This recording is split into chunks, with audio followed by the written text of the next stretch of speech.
सादर प्रणाम। मैं नीरजा चौधरी एक बार फिर आपके अपने चैनल इन्फोनी कॉर्नर में आप सभी का स्वागत एवं अभिनंदन करती हूँ। आज के वीडियो में जो हम बात करने वाले हैं, बात करेंगे हम पेडिग्री एनालिसिस की। ठीक है, किसकी बात करेंगे? Pedigree analysis.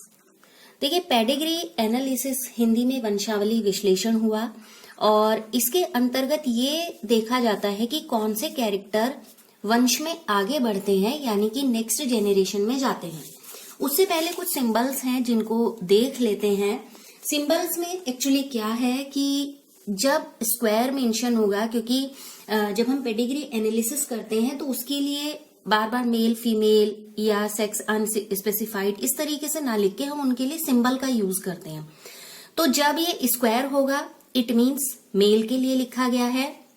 जब इस तरीके से बना हुआ होगा तो सेक्स अनस्पेसिफाइड लिखा होगा, क्योंकि ना तो सर्कल है और ना ही स्क्वायर है। सर्कल जब होता है तो इट मीन्स होता है फीमेल, जैसे यहां लिखा है। तो स्क्वायर मेल, सर्कल फीमेल, और जो इस तरीके से बना हुआ होगा डायगोनली स्क्वायर रखा हुआ होगा तो वो क्या हो गया? सेक्स अनस्पेसिफाइड मीन्स वो डिटेक्टेड नहीं है, उस सेक्स का उल्लेख नहीं है। यहां पर है, आपको स्क्वायर भी दिख रहा है, सर्कल भी दिख रहा है और इस तरीके का डायगोनली स्क्वायर भी दिखाई दे रहा है और सब फील्ड है, भरे हुए हैं ये। तो ये होंगे अफेक्टेड इंडिविजुअल्स। मीन्स अगर इस तरीके के साइन होंगे, अगर मेल के लिए है, फीमेल के लिए है या अनस्पेसिफाइड सेक्स के लिए है, तो इसका मतलब है कि ये क्या है? अफेक्टेड है। जिस भी रोग का या जिस भी लक्षण की हम स्टडी कर रहे हैं उसके बारे में। स्क्वायर के साथ यहाँ पर एक फीमेल का साइन है, मीन्स मेल के साथ फीमेल का साइन है और एक लाइन से ही कनेक्टेड है, इट मीन्स इनमें मेटिंग हो रही है। क्लियर? यहाँ पर भी सेम ऐसा ही है, लेकिन इन दोनों के बीच में दो पैरेलल लाइन दिखाई दे रही हैं। इसका मतलब है कि रिलेटिव्स के बीच में मेटिंग हो रही है। ठीक है, यहाँ पर मेटिंग नॉर्मली है, यहाँ रिलेटिव्स के बीच में क्या हो रही है? मेटिंग हो रही है। नेक्स्ट है जिसमें ये स्क्वायर यानी कि मेल फीमेल, जब इनके बीच में क्रॉसिंग होती है उसके बाद क्या होते हैं? ऑफ स्प्रिंग बनते हैं। तो ये एक पीढ़ी को इंडिकेट कर रहा है कि ये पेरेंट जेनरेशन है और ये ऑफ स्प्रिंग है। ठीक है, यानी कि F1 है। तो ये और ये जिस क्रम में लिखे हैं इसका मतलब बर्थ उसी क्रम में हुआ है। पहले ये फीमेल है तो फीमेल और ये मेल है तो मेल। अगर यहाँ मेल होता तो मतलब स्क्वायर होता तो मेल और फिर ये फीमेल। अगली बात, यहाँ पर जो दिख रहा है हमें, ये कनेक्टेड है और नीचे एक स्क्वायर है जो फिल्ड है। ठीक है, जो स्क्वायर है वो क्या है? पूरे तरीके से मतलब अफेक्टेड के लिए यूज किया है, इसलिए इसे फिल्ड है। दोनों के बीच में मेटिंग हुई, ऑफ स्प्रिंग बना और ये ऑफ स्प्रिंग या ये जो चाइल्ड है वो क्या होगा? हमने फिल के लिए क्या बताया था कि वो अफेक्टेड है, तो ये क्या होगा? चाइल्ड अफेक्टेड होगा, यानी कि उसे वो बीमारी होगी। फिर इस तरीके के जो डायगोनली स्क्वायर होगा उसमें क्या लिखा है? 5 मीन्स होगा कि 5 अनअफेक्टेड ऑफ स्प्रिंग्स, यानी कि 5 ऐसी संतान है जो अफेक्टेड नहीं है। ठीक है, इसके अलावा भी कुछ ऐसा साइन होते हैं जिनको हम देख लेते हैं। जैसे ऐसे होगा, और जो हमने अनस्पेसिफाइड की बात कर रहे थे तो इस तरीके से लगा हुआ होगा। इसका मतलब यहाँ पर वही अननोन सेक्स होगा, क्योंकि साइन आपको कैसे भी मिल सकते हैं। इसका मतलब क्या होगा? Unknown sex. ठीक है, अब सपोज ऐसा है और यहाँ पर सर्कल है और ये फील्ड है।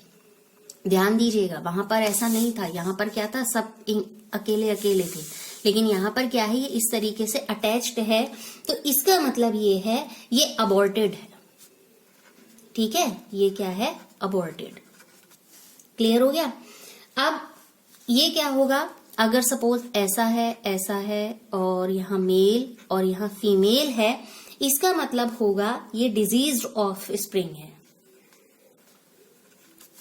ठीक है, ये क्या है? डिजीज्ड ऑफ स्प्रिंग है।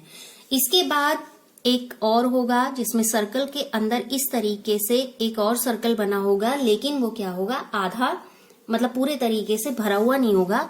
इसका मतलब होगा कि ये है कैरियर, या हम ऐसे कह सकते हैं एक्स लिंक्ड रिसेसिव ट्रेट। ठीक है, एक्स लिंक्ड रिसेसिव ट्रेट। तो ये क्या होगा? कैरियर का इंडिकेशन होगा।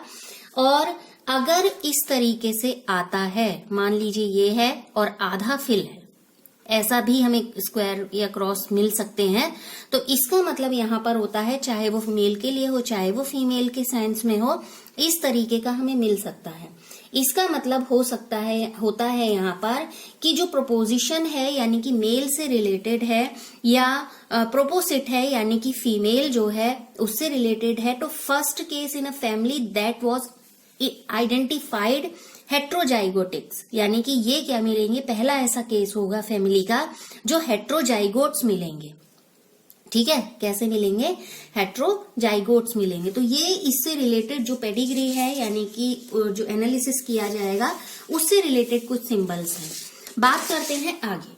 देखिए, जो ह्यूमन जेनेटिक्स है और जिसमें हम ये पेडिग्री एनालिसिस की बात कर रहे हैं, ये एक्चुअली क्या होता है, जब हम जेनेटिक्स की बात करते हैं और उसकी स्टडी करते हैं या हम कोई अदर स्टडी करते हैं, तो उस स्टडी से ये पेडिग्री एनालिसिस बिल्कुल अलग होती है, क्योंकि वहां पर हम क्या करते हैं, लक्षणों को नहीं देखते हैं, वहां पर हम देखते हैं, यहाँ पर जो पेडिग्री एनालिसिस होता है इसमें हम क्रॉसिंग नहीं करेंगे, हम क्रॉसिंग के बेस पर नहीं देख रहे हैं, हम सिर्फ कैरेक्टर्स के बेस पर देख रहे हैं कि वो लक्षण कितने आगे तक जा रहे हैं, उनकी हम एनालिसिस कर रहे हैं। तो ये अंतर हुआ।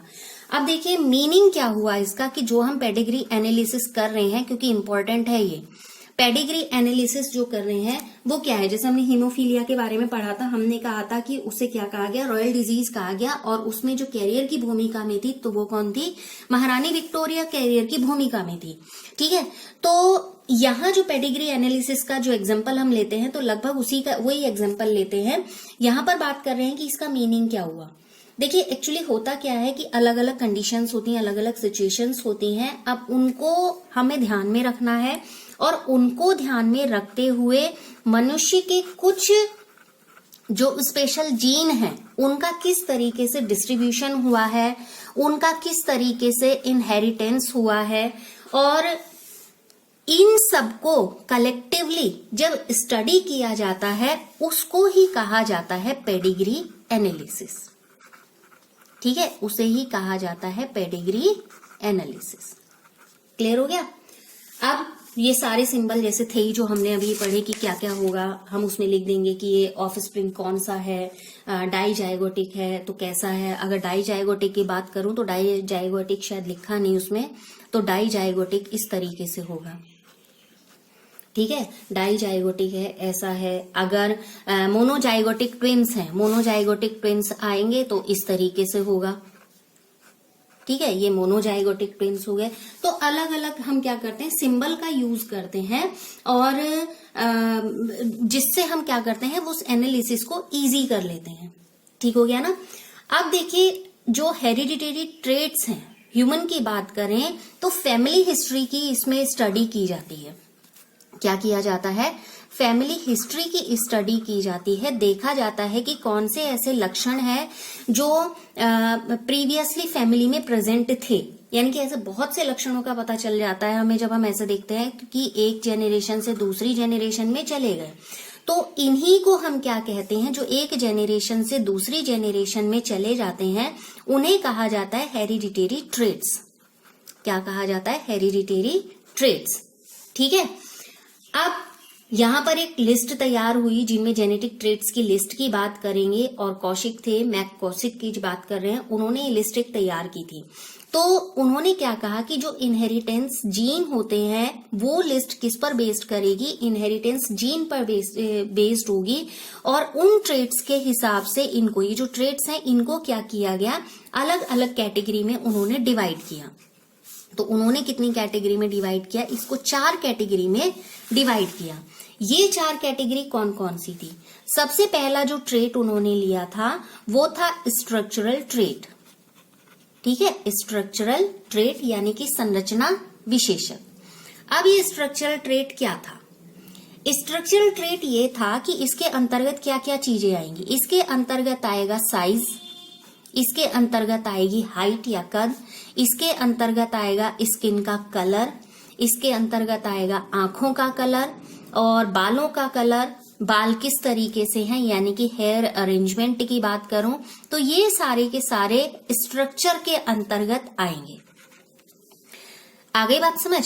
ठीक है, अरेंजमेंट पूरा ही लिख दे रही हूं, अरेंजमेंट। फिर कई बार ऐसा होता है कि जो फिंगर्स होती हैं उनके नंबर भी घट बढ़ जाते हैं, तो ये सारी की सारी चीज जो भी संरचना से संबंधित होंगे वो स्ट्रक्चरल ट्रेट में उन्होंने उन्हें लिस्टेड किया।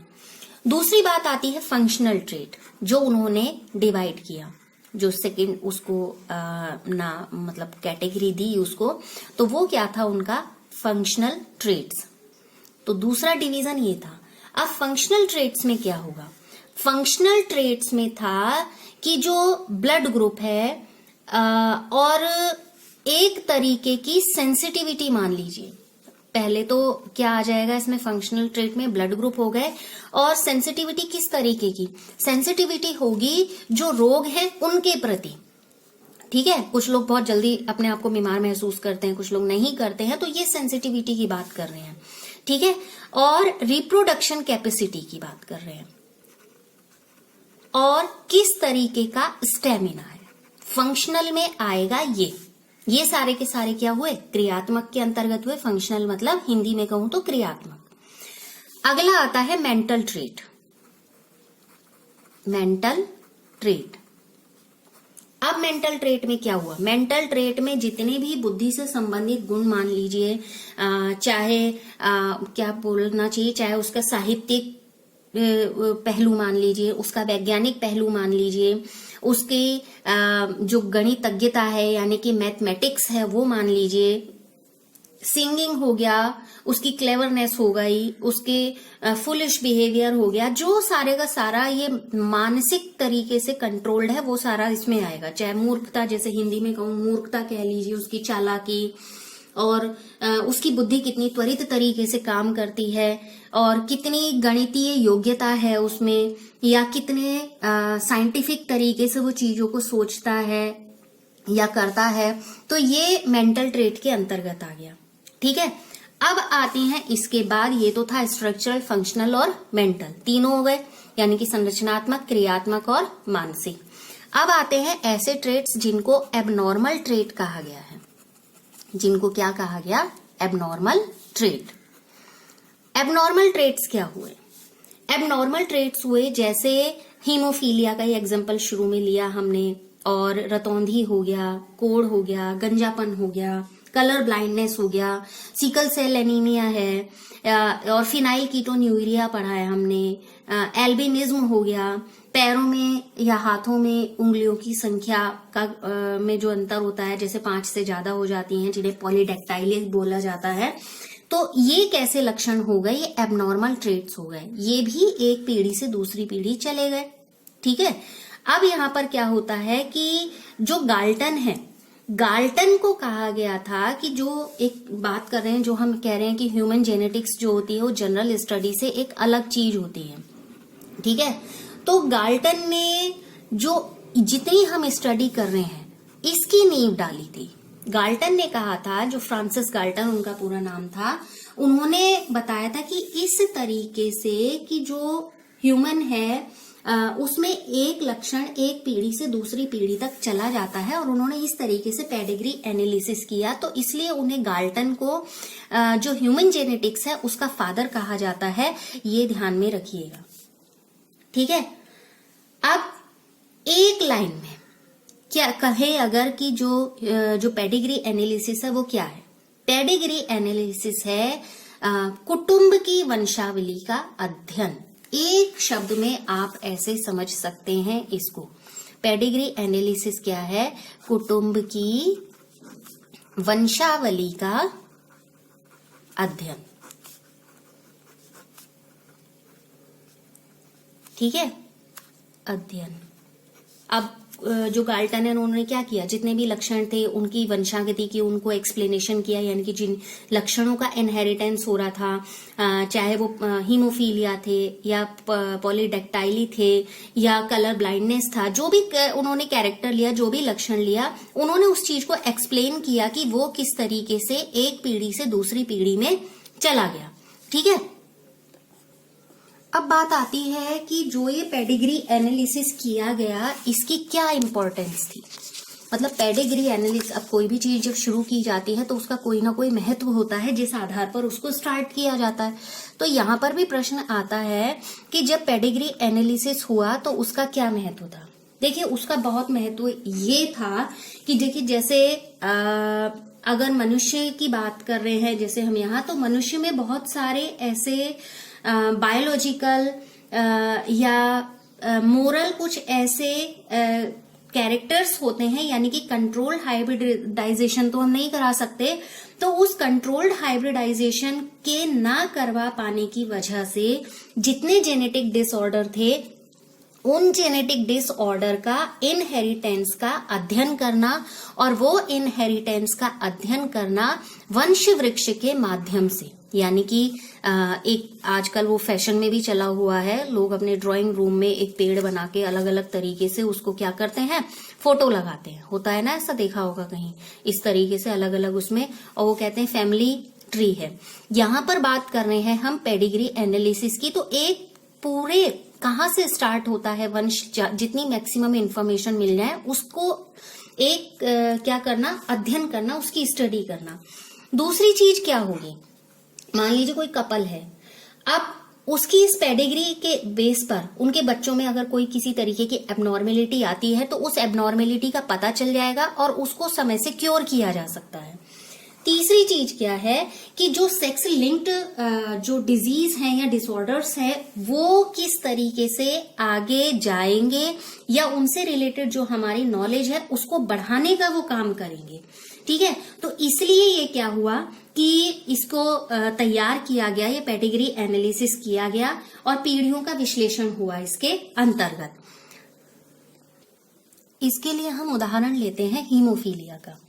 देखिए, हीमोफीलिया क्या है, एक ऐसी रोग है या ब्लड डिसऑर्डर कह दें जिसको हम, जिसमें ब्लड की क्लॉटिंग नहीं होती है और एक क्लॉटिंग फैक्टर जो होता है वो ब्लड में कम होता है।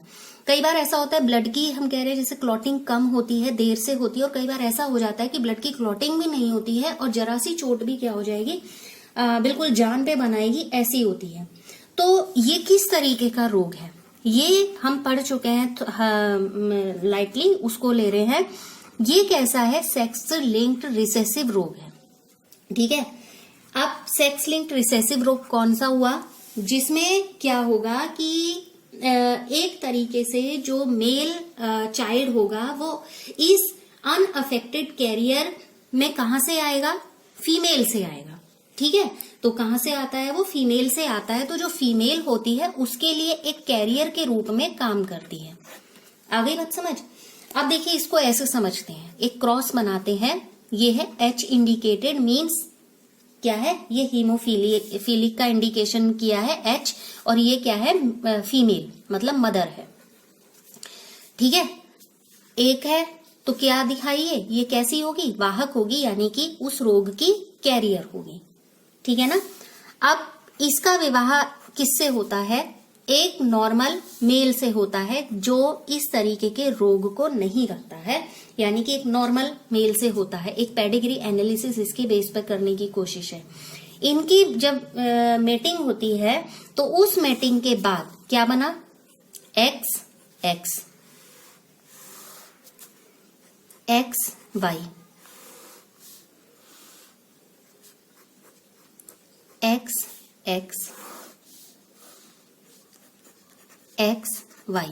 अब ये तो पता चल गया ये क्या है, फीमेल है, ये भी फीमेल है। लेकिन इन फीमेल में क्या होगा, ये कैसी है, नॉर्मल है, किसी भी तरीके का यहाँ पर कैरेक्टर उसके ऊपर नहीं आया। अब ये जो कैरियर फीमेल होती हैं, ये कैरियर फीमेल हीमोफीलिया के लिए हेट्रोजाइगस होती है, और इनमें जनरल एलील की उपस्थिति में, जब जनरल एलील यहाँ पर प्रेजेंट होगा, उस स्थिति में हीमोफीलिया की कोई भी कंडीशन यहाँ पर नहीं बनेगी। तो जो फीमेल हीमोफीलिया से जो ग्रस्त होती हैं कि वो कोई फीमेल हीमोफीलिक होगी, ऐसे चांसेस बहुत कम होते हैं। अगर ऐसे चांसेस, मान लीजिए कोई फीमेल हीमोफीलिक है तो कैरियर नहीं है मीन्स उसको पूरे तरीके से वो रोग है, उसकी एक कंडीशन यही होगी कि माँ उसकी रोगवाहक रही हो और जो पिता है वो हीमोफिलिक रहा हो, तभी वो ऑफस्प्रिंग में आएगा, यानी कि तभी वो फीमेल में आएगा। दूसरी चीज, अगर कोई स्त्री हीमोफिलिक होती है, यानी कि इस तरीके से हीमोफीलिया रोग वाहक के रूप में ना होकर पूरे तरीके से वो हीमोफिलिक है, तो ऐसी जो फीमेल होती हैं उनकी एज ज्यादा नहीं होती है, जो कि स्टडीज बताती हैं। और जो हीमोफीलिया की बात हम कर रहे थे, जो महारानी विक्टोरिया के संदर्भ में, उनके भी जो पूरी पेडिग्री थी उसमें हीमोफीलिया से ग्रस्त थी, और वहां पर जो महारानी विक्टोरिया थी उन्होंने ही एक कैरियर की भूमिका निभाई थी। अब यहाँ पर क्रॉस पर आते हैं, देखिए ये क्या हुआ, नॉर्मल हुआ, ये भी क्या हुआ, नॉर्मल हुआ, यानी कि 50% फीमेल नॉर्मल होगी, 50% मेल नॉर्मल होंगे।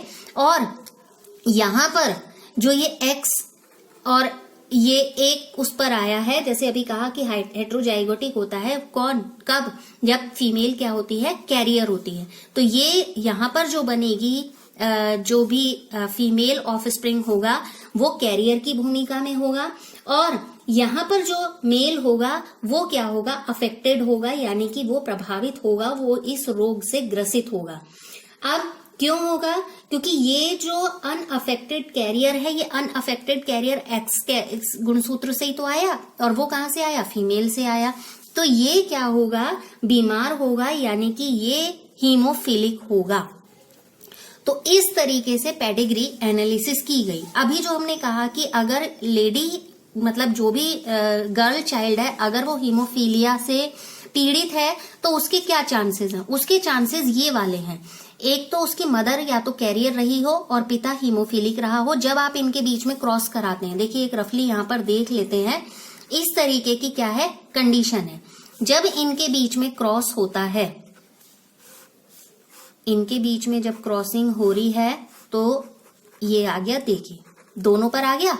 हमने कहा जब वाहक होती है तो क्या होती है, हेट्रोजाइगस होता है, लेकिन अब क्या हुआ, होमोजाइगस फॉर्म आ गई। और यहां पर भी क्या आ गया आपका, एक्स, एच और वाई।